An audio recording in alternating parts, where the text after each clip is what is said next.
Hey everybody, the Paige Kornblue Show on the road to the Final Four. It's a big week in Boca Raton and a big week across America as the FAU Owls take on San Diego State. The Hurricanes take on UConn. We're going to hear from FAU head basketball coach Dusty May and FAU athletic director Brian White. They talk about the emotions. They talk about all of their halftime messages in Madison Square Garden and what the team's doing in the next few days heading into Houston. We talk about their support staff and really what makes this team special. It's all on the Paige Kornblue Show. Check it out. Welcome back, everyone, to the Paige Kornblue Show. I'm your host, Paige Kornblue. We are on the road to the Final Four, and I am so honored to have some impressive and very busy guests with me today. We have FAU head basketball coach Dusty May and FAU athletic director Brian White. Hey, guys. Hey, thank you for having us. Oh, so honored. So excited for you guys. I guess you're not heading to the beach this weekend. Fortunately, we're not. We have a business trip to take care of. Yeah, a lot of great business to take care of. Talk about Owl Mania, FAU fever. I think we've certainly caught it all in this community. That's for sure. You guys, number 9 seeded. You're heading to Houston for the Final Four. A lot of firsts. We'll get into some of that. You're taking on San Diego State in Saturday's big game. The Hurricanes, of course, and UConn to follow. Dusty, I want to start with you. Has the reality of this all set in for you? Not at all. When you're in the eye of the storm, you're just focused on the next thing, and we still have so much more to do to prepare for San Diego State logistically and basketball wise. That I'm sure later on we will, but right now we're 100% in the moment, looking forward. Real quick, if we could take a step back and take us to Madison Square Garden. What were some of those games were so close, so tight. And take us into like your halftime messages for your guys. What were some, without getting into some of your secrets, what were some of the things that you said to them? Well, the Tennessee game is probably the most vivid because we felt like we were playing well after the first 7 or 8 minutes of the game, but the shots weren't going in. We just weren't making the shots we typically do. And we were only down 5 points. So typically at halftime, the staff meets and then the players meet. And then usually when we come in, then I'll usually ask our players, what did you guys just talk about? And typically it's very similar to what the coaches just spoke about. So that shows, what our guys, how focused and driven they are. But we played really well. We were down 5 points. So we just thought if we could just continue to do what we were doing and stay positive and confident, then the shots would eventually go in and we'd find a way to win. And fortunately, the tides turned early and we were able to knock some down and find our rhythm. For those of us lucky to know you, you have such energy and enthusiasm. What are the levels there in your typical halftime locker room? Is it all different levels? No, mostly I try to be calm. I try to be even keeled unless the moment calls for something else. I think in our 4 games so far, I've really only had to get angry one time, and it wasn't even anger. It was just to raise my voice to prove a point. We were going at the wrong matchup repeatedly. And someone suggested we go back at that matchup. And so I had to raise my voice. I didn't get on anyone, but I try to stay calm. Anything I can do to help our players, I try. If I feel like it's not going to help them, then I try to stay out of the way.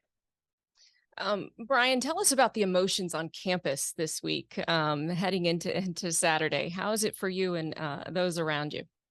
It's been incredible. I mean, obviously staff, but our students, the excitement among our students on campus. Just the joy in that group is great to see. But also our longtime, staff on campus have been going to games for 20 years and our diehard fans. And it's pretty special for them to see the success that coach and this special team have put together. So many people are writing about, FAU coming out of nowhere and kind of the Cinderella story. But I want to ask you, and Brian, I'll start with you. For those of us in South Florida, for those of us in Boca Raton who've been part of the whole season, we've seen this gradual climb. Do you feel like we've been going? We're not out of nowhere, right?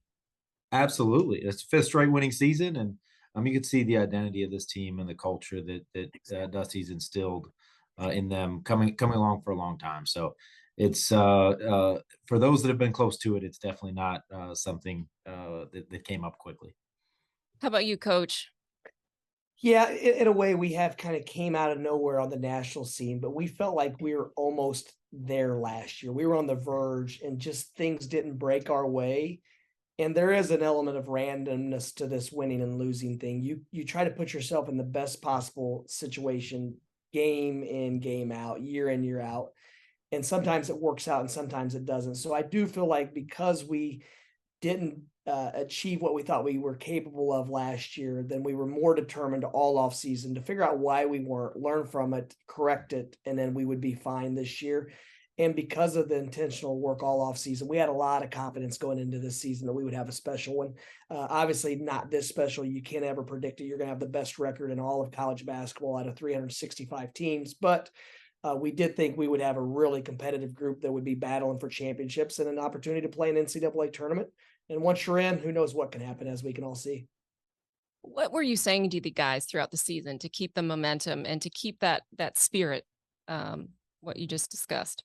Well, we're constantly evaluating and reevaluating why we win and why we lose. And our guys, they are very aware of what our separators are and what the pitfalls of getting away from what we do well, and what the repercussions will be. So it's such a special group because they're tough as nails and they're extremely intelligent. So that's a mix that you can win with, and they happen to be great people with, that really care about others. So I think all those things rolled into one, and you have an opportunity to do special things, and fortunately we have. So many firsts here. We could write, talk about all the firsts in a whole episode. But I think it's awesome to note that even the Boca Raton Historical Society is reaching out right now and asking those community members who are going to the game to send photos, to send videos, to mark this historic occasion. History is truly being made here. How does that feel for you guys, Brian? It's really special. It really is, especially for such a young institution. Our history is not that long ago. The basketball program was started in 93, football about 2000. So the whole university in 1961 as an upper level school, as you know. So there's our history. We feel like we're in the midst of our beginnings in our history, and our future has so much potential. And this run right here with a young school to have a team going to the Final Four is just so valuable to everybody. And Coach, history being made, you both of you and your team, your staff, kind of create this and work hard day in and day out throughout the year and throughout, the past 5 years for you. How does that feel for you? Very rewarding to see the hours put in by so many people behind the scenes, our administration, our marketing team, everyone that has a hand in our success, just to see all of them feel a part of something so special. And we talk about it a lot, that we're not a 150-year-old land grant institution because we're in South Florida and there aren't any. And therefore we're a little bit, I don't want to say behind, we're just new, like Brian said, but there's benefits with that too. All of our buildings are new. Our campus looks like a 5-star resort. And we've been saying since we got here, we've just never had our moment. The FAU men's basketball program has never had a moment to captivate an area, a sport, a community. And we felt like once we won the Conference USA Championship and advanced to the NCAA Tournament, we felt like, okay, this is our moment. And now we've exceeded that moment, and it's been special. But hopefully we can continue to build off the momentum. We can win a couple more and cut down nets once again. And but yeah, we're enjoying the ride, but we know there's a lot more work to do. So, of course, one of the many storylines that are making waves across America right now, of Matt Norlander's CBS story, where he talked about your arrival, right? And you two have a big part in that story. And the moment you froze, the overwhelm and what you didn't know and what you did know. Take us to that, if you don't mind, and kind of what you learned from it. I know that road isn't easy when you first become a head coach for the first time. People don't realize that whole part of the story. Well, it's obviously not something that I wanted to be out in the I guess Twitter sphere or the universe that it's in, the cyberspace. But I think we all, as coaches, I know I've heard from several coaches that said, you know what, I experienced the same thing, but I've never told anyone. So I think we all have a little bit of, I don't know if it's imposter syndrome or whatever, where we question ourselves at time, or at least a lot of us do. And so there's a range of emotion. I was leaving a situation that I was 100% happy and content with, and you're uprooting your family once again. And as a head coach, there's a different level of pressure and expectations that you put on yourself, and you're responsible for so many. So I think it was just a range of emotions. I knew when Brian called that it was a hard job because we competed against FAU in the same league at Louisiana Tech. So I was very familiar, but I think once you're in the fire, you're fatigued. Our season in Florida was just ending. So I think it was just a range of emotions. And it happened. And fortunately, my wife, she's an Indiana tough girl, and she told me to basically toughen up. You've made the decision. Let's get to work and you'll figure it out, I think is what she said. You'll figure it out. So she gave me some confidence in myself. And after that initial day, it was time to get to work. And once we started getting the right people here with us, it became a lot easier because the load was light. And with Coach Church, Ben Gonzalez, Eric Pastrana, Akeem Mistine, Brandon Gilbert, those guys, once everyone got here and we were all working, pulling in one direction, then it became a lot more comfortable, I should say.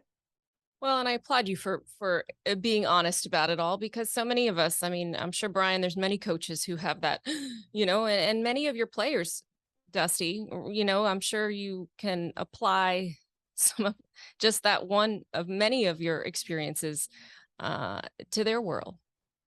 We do, our players. And this is why a lot of companies and corporations and business want to hire former athletes, because I watch them on the court and I'm mesmerized at their composure, their poise, how they respond under pressure. But then this run is also, we've spent so much time with our guys. We slept in our own bed 3 days out of 26, I believe, in March, because that's the way the schedule fell.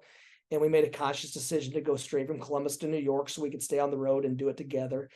And you the more you're around these young men, and they seem like Iron Men, and you realize that they have insecurities, they're vulnerable, they have their own the same fears that a lot of people do, but because of the stage, that most people don't think they're going through those things. So it's been awesome just to see our players grow, enjoy this. But I think most importantly, they pick each other up. They know when someone's down, and they really care. And they do everything they can to support and uplift. And that's what makes this group so special in this season. I'll remember these guys forever, even if we didn't make this run, just because of how they are as people and their work ethic. Brian, what do you see in this team? I mean, we saw the post-game hugs and the camaraderie. It's certainly special, but from your eyes, how do you explain this one? I mean, I see the same things everybody sees. I mean, it's so obvious to me how great the culture is on this team. I mean, I think that I feel almost like I'm repeating the things that everybody says, but I'd say the first time I noticed it, early in the season, we played at Florida, and it was late in the game, and I think Florida took the lead at some point, and I'm a nervous wreck, and the guys on the court are laughing and picking each other up, and just, I mean, to me, that was the first time I saw that, and I was just blown away by how much confidence and belief they have in each other and themselves, how connected they are as a team. As I feel like I'm repeating some of the things Coach May says, but it's pretty obvious for all of us to see. It's a really great group. They love to work. They love basketball. They love each other. So it's great for all. I think that's why the fans endear themselves so much to this team, and why they like, why they've enjoyed watching the team so much. I feel like, Coach, so many of us, we can talk about rank, we can talk about predictions, we can talk about, the seeds, but when it comes to game time, what is it all about on that court? The love of competition. These guys, if we practice, they don't compete at a lower level than they do in the game. So they only know one way. I think that's a big part of it, that they don't know how to go through the motions, and they don't know how just to show up. They compete at a high level. They're unafraid of failure. They're not afraid of anything. And most of them have a chip on their shoulder by nature, where maybe they grew late. Maybe they're a couple inches short for the optimal size for a position, or whatever the case. But it seems like everyone here is extremely like-minded, where they compete, they push, they challenge. And then as soon as they walk off the court, they're hugging each other and sitting around talking. So, we talk about it. We want to be, the game is 40 minutes. We want to be complete and absolute and utter savages for 40 minutes. And we want to be perfect gentlemen for the other 23 hours and 20 minutes. And I think that's kind of how these guys are. In between those lines, the competitive spirit comes out. And then when you walk off the court, they're unbelievable human beings. And that's the coolest part to me. We talked about the support staff. You've got an amazing team there on campus and throughout your departments. The other side of it is, of course, the women you two married. I'd say amazing support staff. Your Anna, Coach Dusty, and your Paige, Brian. How has their support helped you in all things, whether it's career, fatherhood, life? I'm just going into, for some of the men and women out there. I know they're a big part of your personal team. Would you like me to go first? Sure. Well, I wouldn't be into coaching if Anna wouldn't have supported me through the tough times early on. She worked full time. And while I was getting my career started, and I uprooted our family every year or two for several years, trying to chase a better job or a better situation.